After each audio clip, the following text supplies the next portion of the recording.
For 2 decades, my life with Kate had been a tapestry woven with shared dreams and mutual respect. We had built a comfortable home in the suburbs of Chicago, raising 2 daughters who were the center of our universe. Our eldest, Sarah, had recently married and was expecting her first child, bringing a new sense of anticipation to our family. Our younger daughter, Lily, had always been the free spirit, her passion for music leading her away from the conventional path we had envisioned. Kate was the cornerstone of our household.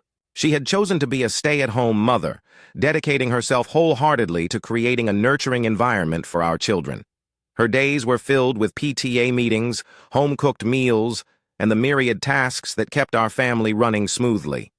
I admired her devotion, even if I didn't always express it. My world revolved around the construction company I had founded years ago. What started as a small operation had grown into a reputable business, known for quality craftsmanship and reliability. The demands of running the company were relentless, and I often found myself consumed by blueprints, client meetings, and site inspections. The pride I took in my work was immense, but it came at a cost. Over time, the vibrant connection Kate and I once shared began to wane. Our conversations became transactional, centered around schedules and responsibilities, rather than dreams and desires. Evenings that were once filled with laughter and shared stories now passed in comfortable silence, each of us absorbed in our own routines. The spark that had ignited our relationship seemed to have dimmed, replaced by the steady glow of familiarity. It was during this period of emotional stagnation that Elena entered my professional sphere. She was appointed as the new chief financial officer of our company, bringing with her a wave of change. Elena was a striking woman in her early 30s with a commanding presence that turned heads when she entered a room. Her sharp intellect was matched by an unwavering confidence, and she possessed an innate ability to navigate the complex world of corporate finance. From our first meeting, I was captivated by Elena's energy. She had a vision for the company that was both ambitious and inspiring. Her proposals were bold, aiming to propel our business into new markets and increase profitability. She spoke with a passion that was infectious, and I found myself drawn to her enthusiasm.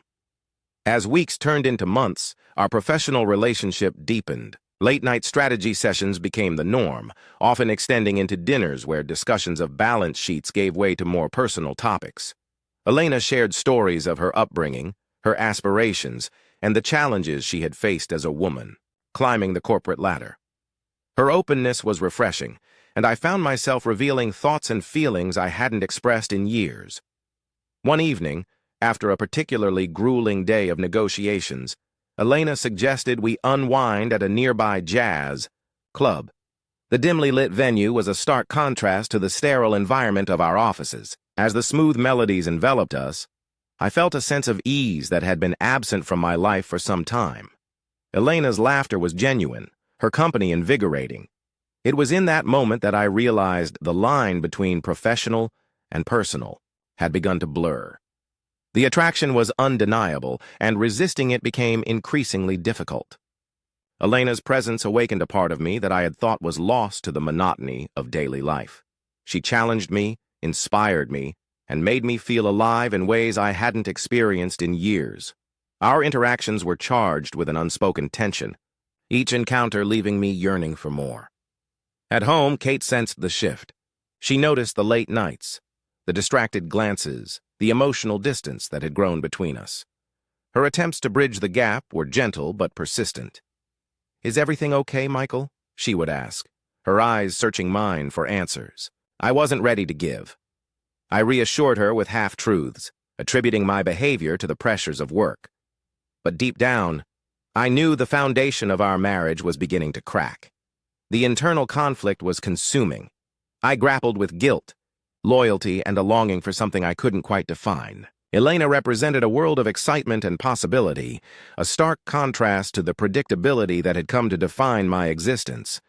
I stood at a crossroads, aware that the choices I was making could unravel the life Kate and I had built together. As the days passed, the weight of my actions bore down on me.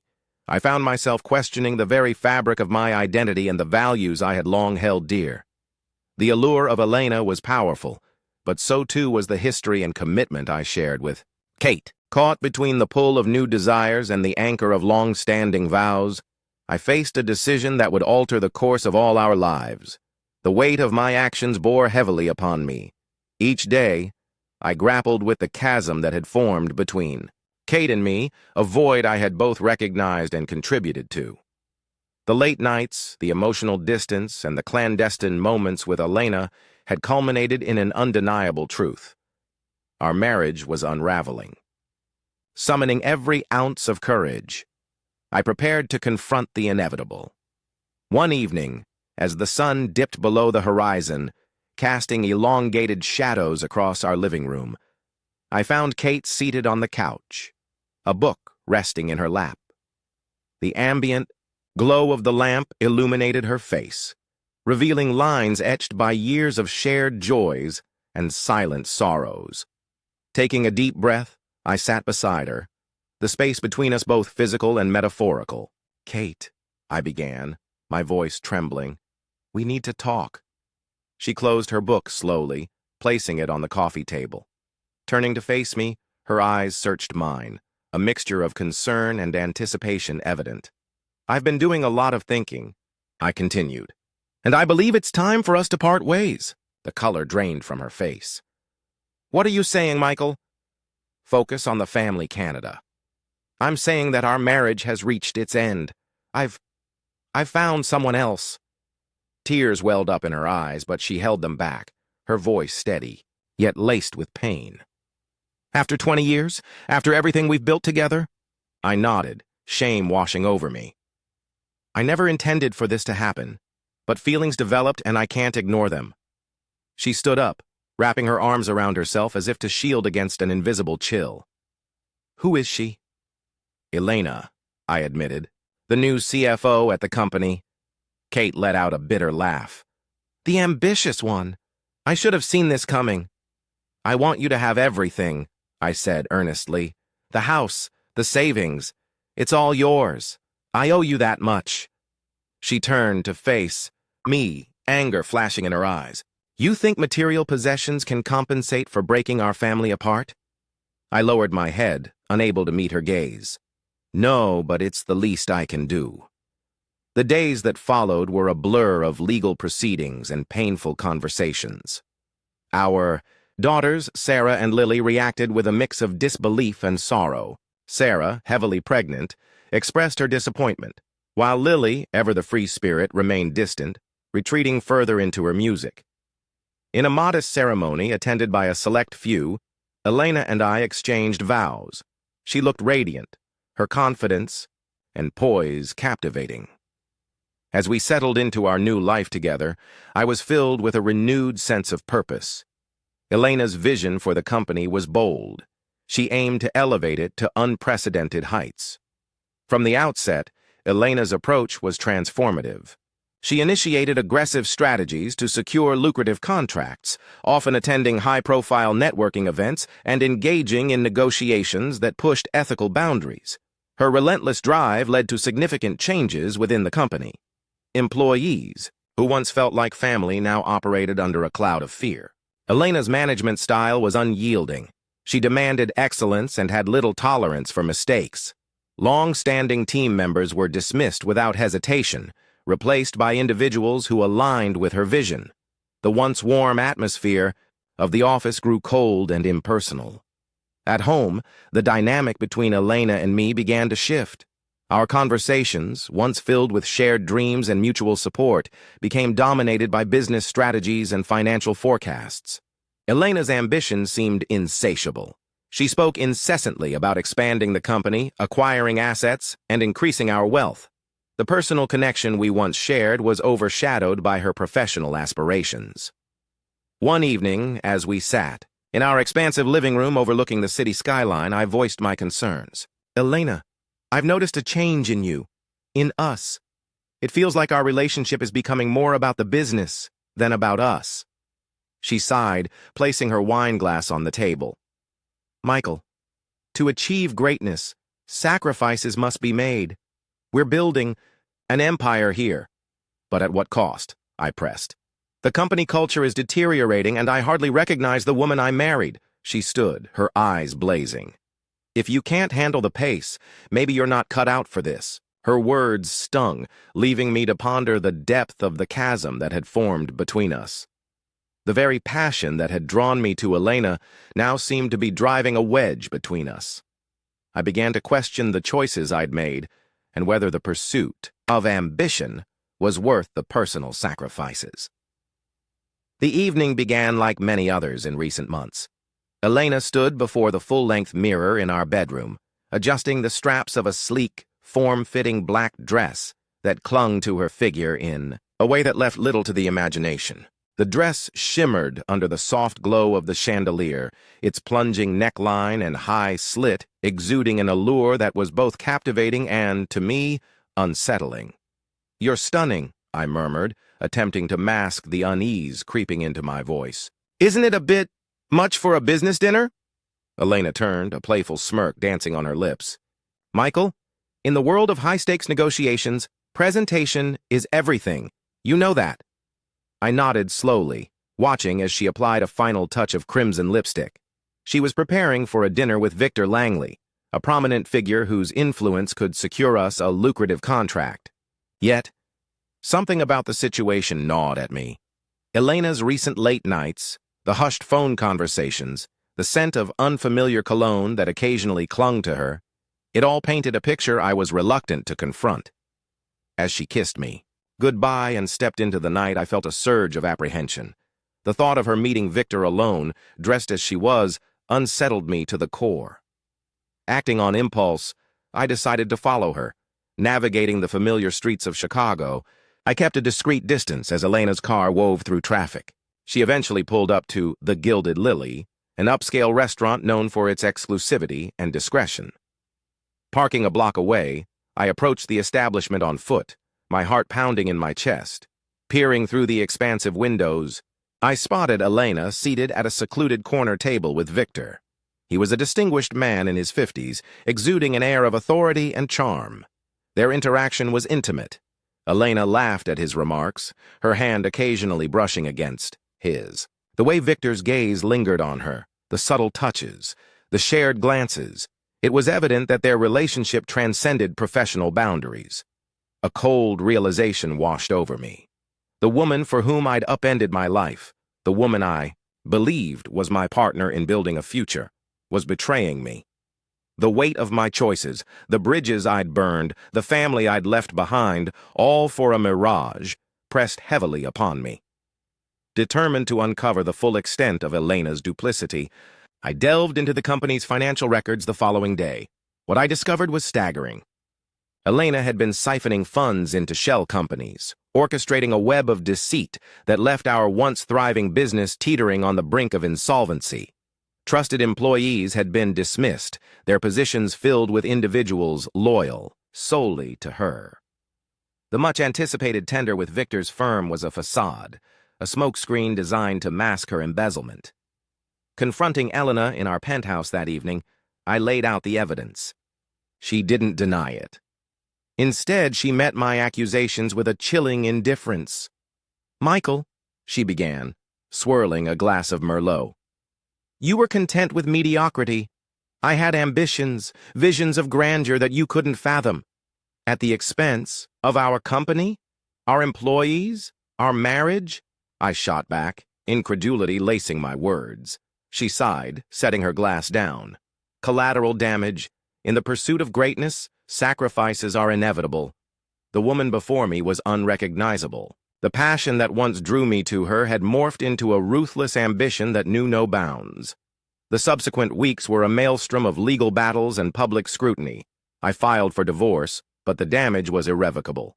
The company's reputation was in tatters, clients withdrew their contracts, and bankruptcy loomed large. Financial institutions, wary of our instability, refused further credit. Employees, disillusioned and betrayed, sought employment elsewhere. The media had a field day. Headlines screamed of corporate scandal, of the CEO blindsided by his own wife's machinations. Our faces were plastered across tabloids, our personal turmoil dissected for public consumption. Stripped of my position, my assets frozen pending investigations, I retreated into solitude. The penthouse, once a symbol of success, became my prison. Days blurred into nights as I grappled with the magnitude of my downfall. Sleep eluded me, replaced by haunting visions of what once was and what could have been. Friends and former colleagues reached out, their messages a mix of sympathy and veiled judgment. I ignored them all, wallowing in a self-imposed exile. The weight of my decisions, the betrayal I suffered, and the betrayals I committed weighed heavily on my conscience.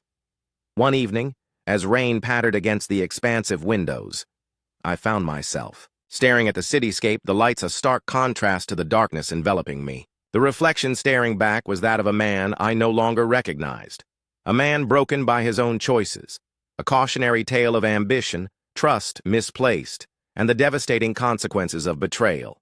The days blurred into nights as I languished. In the solitude of my penthouse, the weight of my decisions pressing heavily upon me. The once vibrant cityscape outside my window now seemed distant and uninviting.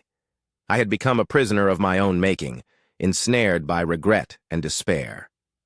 One evening, as the sun dipped below the horizon, casting a somber glow over the room, a persistent knocking echoed through the silence. At first I considered ignoring it, but the knocking grew more insistent. Reluctantly, I rose and opened the door. There stood Kate. Her presence was both a shock and a balm to my weary soul. She looked at me with a mixture of concern and determination. "May I come in?" she asked softly. I stepped aside, allowing her to enter. We sat across from each other, an awkward silence settling between us. "Michael," she began, her voice steady, "I've been following what's happened. I can't stand by and watch you self-destruct." I looked away, shame coloring my features. "I don't deserve your concern, Kate. Not after everything." She reached across the table, her hand covering mine. "We have a history, Michael. And despite everything, I believe in you. I believe you can rebuild." Her words ignited a spark within me, a glimmer of hope I thought long extinguished. Kate shared that after our separation, she had channeled her energy into starting a cleaning business. Drawing inspiration from success stories like that of Michelle Spitzer, who transformed Made Pro into a multi-million-dollar enterprise, Kate had built a reputable company with a stable income. "It's not just about cleaning," she explained. "It's about restoring order, bringing a sense of peace to people's lives, and I think we can do the same for your construction business." We began by assessing the damage. The company's finances were in disarray, and many of the skilled professionals had moved on. Drawing from strategies outlined in industry insights, we focused on key areas. Retaining talent. We reached out to former employees, offering competitive packages to entice them back. Recognizing the importance of skilled labor, we ensured that our team felt valued and secure. Diversifying services. To mitigate risks, we expanded our offerings to include renovation and remodeling services, tapping into new market segments and broadening our client base. Financial prudence. Implementing stringent financial controls, we closely monitored cash flow and reduced unnecessary expenditures, ensuring the company's stability during the rebuilding. Phase. Leveraging technology. We adopted modern project management tools to streamline operations, improve efficiency, and enhance communication within the team. Kate's cleaning business played a pivotal role in this resurgence. Her team maintained our construction sites, ensuring they remained presentable and safe, which left a positive impression on clients and inspectors alike. This collaboration not only improved our operational efficiency, but also showcased the synergy between our ventures. As we spent more time together, the walls we'd built around ourselves began to crumble. Shared lunches turned into dinners, and business meetings became moments of genuine connection.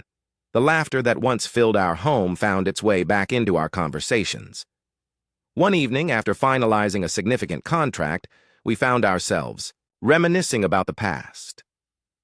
"Do you remember our first home renovation?" Kate asked, a nostalgic smile playing on her lips. I chuckled. "How could I forget? We argued about the kitchen tiles for weeks." She laughed, the sound warming the room. "And in the end, we compromised, just like now." I reached for her hand, holding it gently. "Kate, I realize now the depth of my mistake. Leaving you was the worst decision I've ever made." Tears shimmered in her eyes. "We've both grown, Michael. Maybe this is our second chance." We decided to take things slowly, rebuilding not just the company but our relationship. Trust, once broken, required time to mend. But with each passing day, the bond we shared grew stronger, rooted in mutual respect, understanding, and a shared vision for the future. Together, we transformed our setbacks into comebacks, proving that redemption is possible, and new beginnings can emerge from the ashes of past mistakes. Our journey was not just about rebuilding a business, but about rediscovering the love and partnership that had been the foundation of our lives. And as we stood side by side, ready to face whatever challenges lay ahead, we knew that together we could weather any storm.